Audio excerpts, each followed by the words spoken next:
We cannot be happy without being free. Those words came from John Dickinson, one of the most important, most forgotten, and underrated of the Founding Fathers. He saw liberty as the foundation of pretty much everything else.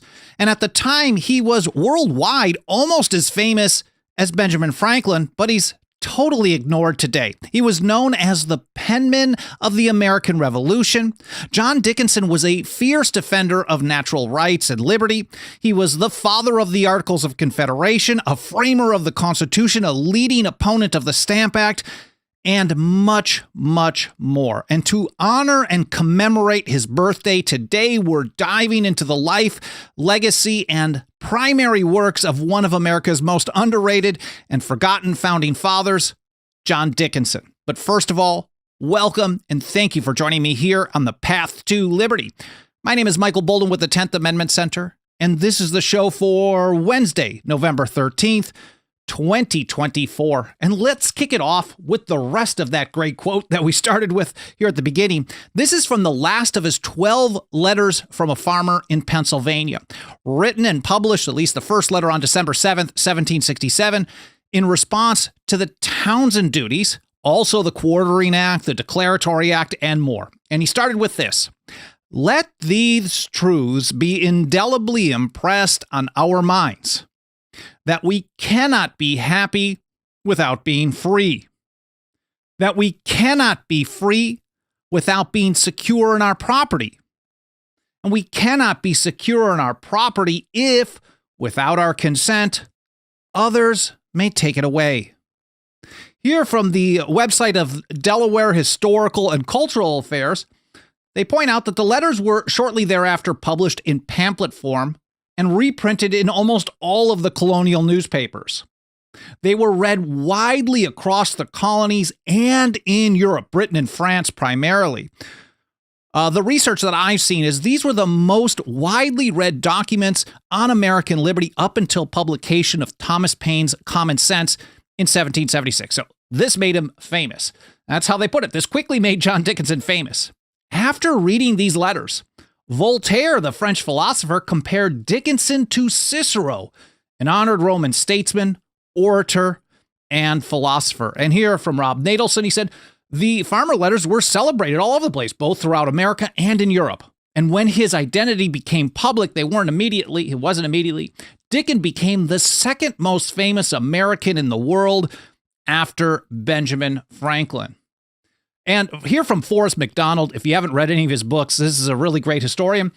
He said the celebrity that Dickinson won through the farmers' letters ensured that he would be the principal pensman for the First and Second Continental Congresses in 1774 and 1775, and that he would be among the foremost leaders in both of those bodies. He was very important. He wrote a lot of their stuff. He said he wrote most of their petitions to Parliament, to the Crown, to the British people, including both the conciliatory Olive Branch petition and, along with Thomas Jefferson as a co-author, the more bellicose Declaration of the Causes and Necessity of Taking Up Arms. And here in that document, passed unanimously by the Second Continental Congress on July 6, 1775, Dickinson and Jefferson together address what James Madison later called the fundamental principle of the American Revolution: unlimited power by the British under the Declaratory Act of 1766.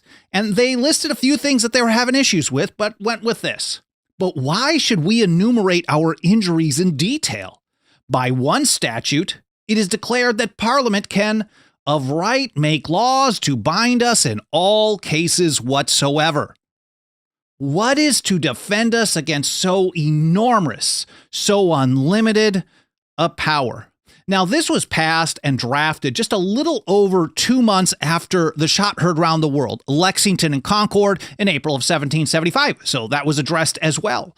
General Gage, who in the course of the last year had taken possession of the town of Boston in the province of Massachusetts Bay and still occupied it as a garrison, on the 19th day of April, sent out from that place a large detachment of his army, who made an unprovoked assault on the inhabitants of the said province at the town of Lexington. And going further, Jefferson and Dickinson continue with this: From thence, the troops proceeded in warlike array to the town of Concord, where they set upon another party of the inhabitants of the same province, killing several and wounding more, until compelled to retreat by the country people suddenly assembled to repel this cruel aggression. So they're describing not just to the British Parliament, but to the world, why are we fighting back? And they said, even though we, have allegiance to our mother country, our attachment to no nation upon earth should supplant our attachment to liberty. Again, liberty is the foundation of all the rest, and it should be the ultimate goal in any situation. I covered in some detail. There's a lot more to that declaration. I covered that in another episode just over the summer. Forgotten Declaration, Cause of the War for Independence Explained. That'll be linked to in the show notes at 10thamendmentcenter.com/path to liberty. Now back to my friend Rob Nadelson for a little further background on Dickinson's life. Born on November 13th, 1732. I've seen other people listed as November 8th or old style November 2nd. Dickinson was 9 months younger than George Washington. His first home was in Maryland, but the family soon moved to Kent County, Delaware, near Dover. You can visit the family homestead today. Dickinson was homeschooled. A little something there. His education featured the typical heavy dose of Greco-Roman classics, and he retained a love for the classics all his life. Now, his writings are filled with influences and references to thinkers like Aristotle, Polybius, Cicero, Tacitus, John Locke, and a number of others. Now, he went to London to study law early on and returned. I think he was 26 years old. He returned to win a seat in the Delaware Assembly. Now, the governor of Delaware and Pennsylvania were the same at the time, but they had different assemblies. So then he ended up winning a seat in Pennsylvania as well, because I think his law practice was there. And Forrest McDonald says his first important stand in Pennsylvania politics was characteristic of the way he would act throughout his career. In other words, he would take a stand for something that he thought was right, even if the other side had way more popularity on it. So in his first real political stand in the early 1760s, he went up against Benjamin Franklin and Joseph Galloway, who were both at the time pushing to revoke the Penn family's charter for Pennsylvania and turn Pennsylvania into a royal colony. Dickinson opposed it, not because he thought the Penns were awesome. Instead, he thought they were pretty bad as well. But here's how McDonald put it. He fought Franklin and Galloway vigorously, arguing that, bad as the proprietors were, the charter did guarantee certain liberties, and Pennsylvanians could not trust the king or his ministers to improve their lot. And this from one of his speeches. It's not directly related to that conversation. I think it's a good example of his character and views. A good man ought to serve his country, even though she resents his services. I think he was like 28, 29 years old at the time. Maybe 30, pretty young to have that kind of wisdom. Now, his opposition to Franklin and Galloway, especially Franklin, made him pretty unpopular, especially for a little bit. But it didn't take long for him to be seen as prophetic, because the following year or so, the British came up with and passed the Stamp Act. And so he was tapped to be the primary drafter, the primary author of the Pennsylvania Assembly's resolutions against the Stamp Act. He was sent to this as a delegate to the Stamp Act Congress, where he was the primary author of the resolutions of the Stamp Act Congress, the Declaration of Rights and Grievances. This is a Declaration of Rights of the colonists. This is the first official document. October 19th, I believe, 1765, the first official document that was drawn up and approved by a number in combination of the American colonies, and Dickinson was the primary author of that as well. Now, Jane Calvert, who's probably the best expert on Dickinson's writings, she points out that as violence became prevalent in the northern colonies in response to the Stamp Act, of course, they went to tarring and feathering and things like that, Dickinson published a number of writings, a broadside that began with Friends and Countrymen in 1765. It offered the colonists the first practical advice on how to resist peacefully using the Quaker method of civil disobedience. Dickinson's wife Polly was a devout Quaker. He was not, although he was very much influenced by her. He lived in a society, especially in Pennsylvania where he was living. There were a lot of Quakers there. So he had a lot of that mentality as well. But he recognized that government won't stop itself. If you keep complying with government when they usurp power, they're never going to stop. He called it the detestable precedent. In essence, that's what he put in that broadside that began with friends and countrymen. If you comply with the act by using stamped papers, you fix, you rivet perpetual chains around your unhappy country. You voluntarily establish the detestable precedent for, I'm just off the top of my head, those who have forged your fetters ardently wish for. But he continued with this. Again, civil disobedience, noncompliance as the way to defeat government programs. If you quietly bend your necks to that yoke, you prove yourselves ready to receive any bondage to which your lords and masters shall please to subject you. Now, I've got a bunch of original source documents, other articles, episodes, etc. that I'm citing for this episode. Alan Mosley, you got to check out his show, It's Too Late as well. He does an awesome job just being consistent and on top of organizing a blog post for every episode that we do here. There is a show link section in each blog post that is kind of in the order, mostly in the order that I go through them in the show. So since I'm just reading like highlights, this is a highlight reel of all the stuff I'm trying to cover to tell the story that I want to tell you guys.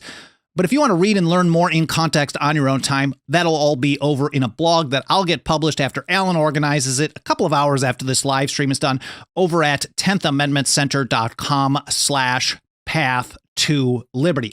Again, 10thamendmentcenter.com/path to liberty. I want to get right back to it because we got a lot of content to cover here today. Now, where Dickinson's reputation really started to take a hit, primarily amongst modern historians or Hollywood screenwriters, for example, it's because he was he wasn't opposed to the Declaration of Independence in principle, but he did not sign. He refused to sign the document in July of 1776, and he argued against it. He was in favor of what everyone was trying to do, really, and he put his neck on the line to prove it as well.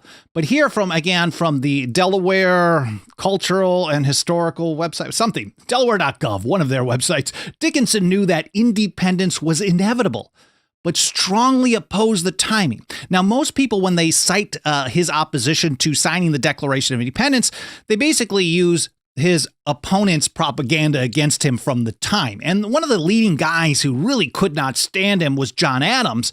But John Adams said Dickinson was still honorable in how he dealt with this. And maybe it'll come clear here in just a moment. So he felt the move should be postponed until the colonies were more united and could obtain foreign alliances. Now, Adams watched Dickinson as an orator. Dickinson was one of the best writers in American history, and Adams actually considered him almost as good of a speaker as Patrick Henry. So this is an incredible compliment. People certainly listened to him when he was saying, we're not ready for this. And he knew he was still going to lose. And this is how he put it. I know that the tide of the passions and prejudices of the people at large is strongly in favor of independence. I know, too, that I have acquired a character and some popularity with them, both of which I shall risk by opposing this favorite measure. Again, standing on his principles, even when he knew it would do harm to his public image. Standing on his principles, even though he knew he was almost alone in that scenario, at least in the Second Continental Congress. He said, but I had rather risk both than speak or vote contrary to the dictates of my judgments and conscience. That was his speech against the motion for independence in the Second Continental Congress. And here from Jane Calvert again, she says, when the vote was taken, though, instead of voting no, this is what he did, refusing to vote against his conscience, but knowing that any declaration should be unanimous for the sake of the cause, Dickinson absented himself from the proceeding. So it still was I think it was Robert Morris as well, stepped away and did not vote yes, but then you still had a unanimous vote in favor. Going a little further here, It's one thing to talk about fighting for liberty. This is from an article by Mike Meharry. This is what he did next. It's another thing to put your money where your mouth is, and John Dickinson did that. A lot of people were talk. John Dickinson, even though he thought the timing was wrong, he wanted to see a draft of a constitution, which he was working on. I'll get to that in a little bit. He also wanted to see foreign alliances. He was concerned that they weren't ready. And if you jumped into it too quickly, they'd get crushed. And here's how Meharry continues. Despite his refusal to sign the Declaration of Independence, he was one of the few members of the first, he was one of only two, first or second Continental Congresses to take up arms in the American Revolution. So even though he did not vote yes, he thought they weren't ready, he still was on the side of the revolutionaries and actually put his neck on the line to prove it. Meharry continued. Dickinson had already organized the 1st Battalion of troops raised in Philadelphia. Months earlier, in February of 1776, he led a detachment of the so-called Associators to support colonial troops in New York. His unit was assigned to the Flying Camp. This was a mobile reserve that supported George Washington, with around 10,000 men who could be called up to join the Continentals holding New York City at the time. Now, it's not like he just set that aside. We're not ready for independence. I'm going to go home, or I'm a Tory on the other side. No. Just days after the signing of the Declaration, Dickinson resumed command and his regiment marched to Elizabethtown, New Jersey to help protect the area from a British incursion from Staten Island. And on top of that, he later re-enlisted as a private in the Delaware militia. Jane Calvert points out that generally people of his stature, they were always given a commission. They did not go to the front lines. But John Dickinson signed up as a militia member, a private, and went to the front lines and fought. He was soon offered a promotion to be brigadier general, and he turned that down as well. This is a really, really honorable dude. And Calvert continues. This is an interesting side note, but she says at his soonest opportunity after the Declaration of Independence, he liberated all the black people he enslaved. He didn't have a lot of slaves. I think they were primarily inherited. But at first, she says it was just a conditional freedom. But within 10 years, he freed all of them unconditionally. Calvert says of the leading founders, John Dickinson was the only one to put the theory of the Declaration of Independence into practice, fully, I would say, and free all those he enslaved during his lifetime. I thought that was pretty notable, especially for all the people tell us how terrible all the founders are.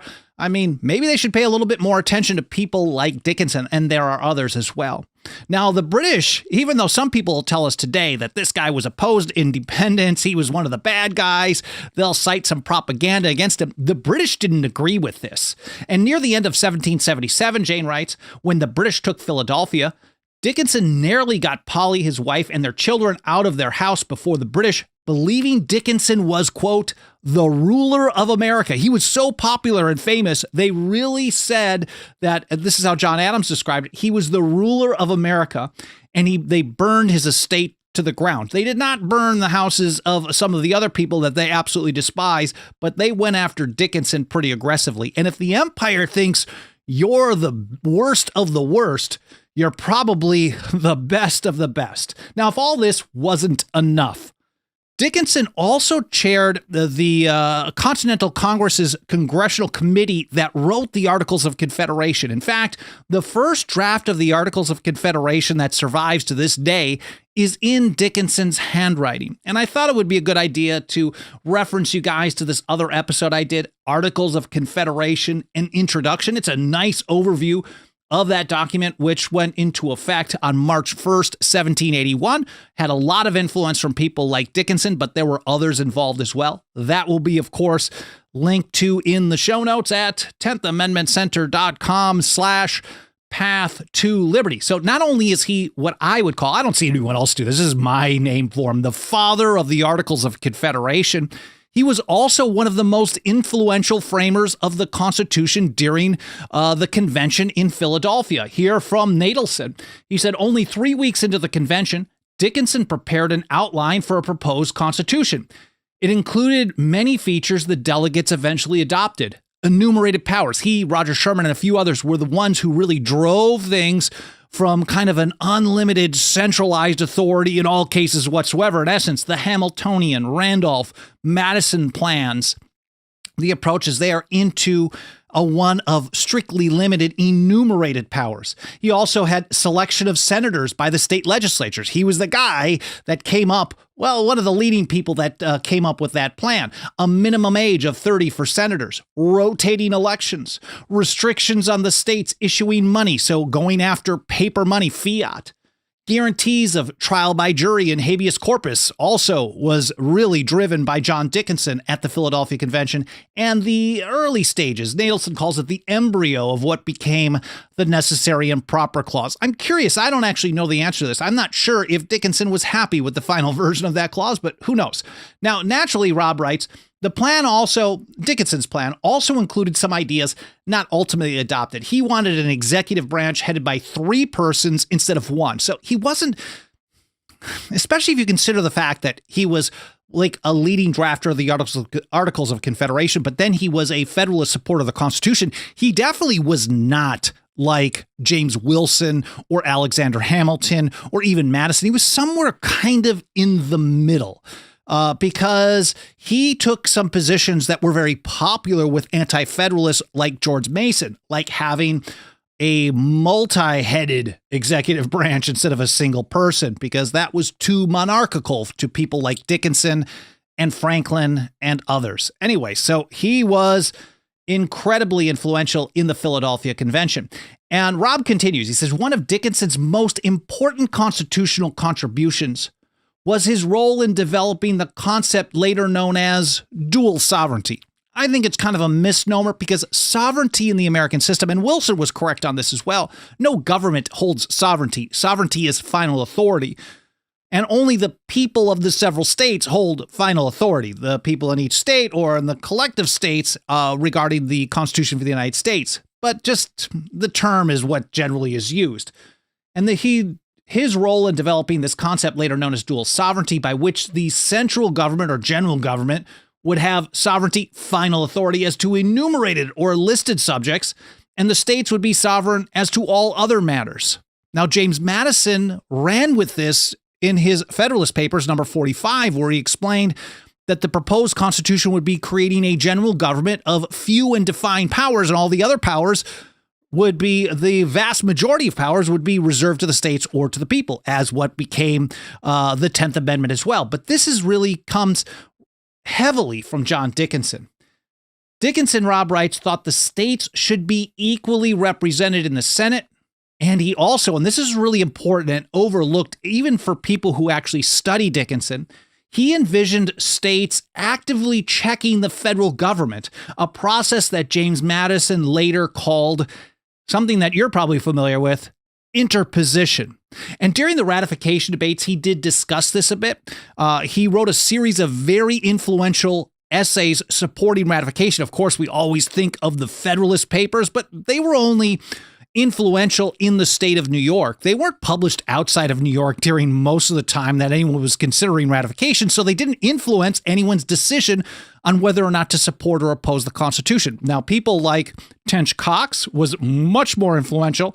John Dickinson, in his Fabius essays, they were published all over the place, and they were highly influential. They weren't probably as difficult to read. He was a better writer, I think, than Hamilton, Madison, and Jay, especially for a general public audience. But one of the things that he reiterated here, for example, in Fabius number 4, is something we should all know and think about all the time. That is, words on paper don't enforce themselves. They never did, and they never will. But that doesn't mean it's necessarily bad to have a constitution, because if you think about, well, here's how Dickinson put it. A good constitution promotes, but not always produces, a good administration. So you want to have the best constitution possible. He was a guy who had written a couple of them or been involved in that work for some time. And he recognized that the best you can do is promote a good administration of government, make it more difficult for them to do bad stuff. But he said, notwithstanding, it must be granted that a bad administration may take place. And he asked the essential question we should all be asking. What is then to be done? He said the answer is to be instantly found before the supreme sovereignty of the people. Again, that term sovereignty or final authority. And here's how he put it. It is their duty to watch and their right to take care that the Constitution be preserved, or in the Roman phrase on perilous occasions, to provide that the Republic receive no damage. Now back to Forrest McDonald. He points out that Dickinson's last major public service really came around 1791, 1792, when he was one of the main authors of a new constitution for Delaware. So not only was he a main author of the Articles of Confederation, he was a main author of the resolutions of the Stamp Act Congress, the letters from a farmer in Pennsylvania, broadsides urging resistance to the Stamp Act, the Olive Branch Petition, so much more, the Declaration of Causes of taking a necessity of taking up arms with Jefferson. But then he was an important framer of the Constitution, the main author of a Constitution of Delaware. This guy did a ton of stuff. Anyways, McDonald says thereafter, though, he lived until 1808, where he was retired from public life. Now, he and his wife, Polly, also took a very special interest while he was in a retirement in doing philanthropy. So, one of the big things that they did was they supported education for poor children. They founded or contributed to the founding of a bunch of different schools. There's some that are still in existence today. And Forrest points out that Dickinson still did follow politics with keen interest. And you can see a lot of back and forth, especially in the late 1790s, early 1800s, around the Alien and Sedition Act times of John Adams and Jefferson coming to power as president in 1801. A lot of back and forth with his friend Thomas Jefferson. He did follow politics with keen interest, writes Forrest, and to the surprise of many contemporaries and most historians, this reluctant rebel and staunch supporter of the Constitution became an ardent Jeffersonian Republican. And McDonald goes into some detail to explain how this shouldn't, if you actually understand the man's history and his consistency and the way that he was in favor of federalism and things like that, you shouldn't be surprised that he was definitely on Team Jefferson later in his life as well. It's not that he wasn't earlier as well. Now, John Dickinson died on February 14th, 1808. And when the announcement of his passing hit Congress, the members there resolved to wear black armbands in his honor. And President Thomas Jefferson wrote this. This is pretty awesome. A more estimable man or truer patriot could not have left us. Among the first of the advocates for the rights of his country when assailed by Great Britain, he continued to the last the orthodox advocate of the true principles of our new government, and his name will be consecrated in history as one of the great worthies of the Revolution. A junior companion, wrote Jefferson, of his labors in the early part of our revolution, it has been a great comfort to me to have retained his friendship to the last moments of his life. Man, awesome stuff from Thomas Jefferson about his great friend, longtime friend, John Dickinson. And as Forrest McDonald put it, the quantity, quality, and circulation of John Dickinson's writings on behalf of the American cause surpassed those of any others at the time. He was a longtime advocate of noncompliance to keep government in check. He also recognized there were times where you had to actually step up and fight back. And on top of it, he did it rather than just talking about it. He's the lead author, the father of the Articles of Confederation. He was an influential framer of the Constitution and supporter of ratification. But he also recognized that constitutions don't enforce themselves. They never did, never will. And that's why it's up to the people of the several states to interpose and get the job done when government refuses to follow the rules. And he personally took action to put those principles of the Declaration of Independence into practice by freeing all of his slaves. And I think that's all this together makes it no wonder to me why the government-run schools really never teach us about the life and principles and views of John Dickinson, the penman of the American Revolution. But as usual, I hope you can see here from at least the best of my effort here today that the 10th Amendment Center has you covered. And if you want to help us reach and teach more and more people about these essential foundational principles, the work and lives of the founders and the old revolutionaries, there's nothing that helps us roll up our sleeves every single day and get the job done more than the financial faith and support of our members. You can join us for as little as $2 a month over at 10thamendmentcenter.com/members. That's all spelled out, 10thamendmentcenter.com/members. Monthly program starts out at just $2 a month. We also have annual, 5-year, and lifetime options. You can also make a one-time donation over at 10thamendmentcenter.com/donate. Whatever it is, I'd be extremely grateful for any consideration you can give to join us today. We really, really do need your help to be able to continue reaching and teaching more and more people about the Constitution, liberty, the American Revolution, how to defend all of those principles when government refuses to do the job, which is 24/7, 365. Again, 10thamendmentcenter.com/members. I really appreciate any consideration you can give to joining us today. Of course, if you want to try some other ways of helping us spread the word, there's a number of free and easy peasy things that you can do. Hitting the like button, subscribing, getting notifications, comments, especially in the archive, reviews on Apple Podcasts, Spotify, or any other podcast platform. All that stuff can help trigger the algorithms of those mainstream platforms, and it does help us reach a lot more people. I'm very, very grateful for all your support. I'm grateful for you spending some of your time with me today. I hope you enjoyed this episode. I hope it made you think, and I hope you learned something, and I hope to see you next time here on the Path to Liberty.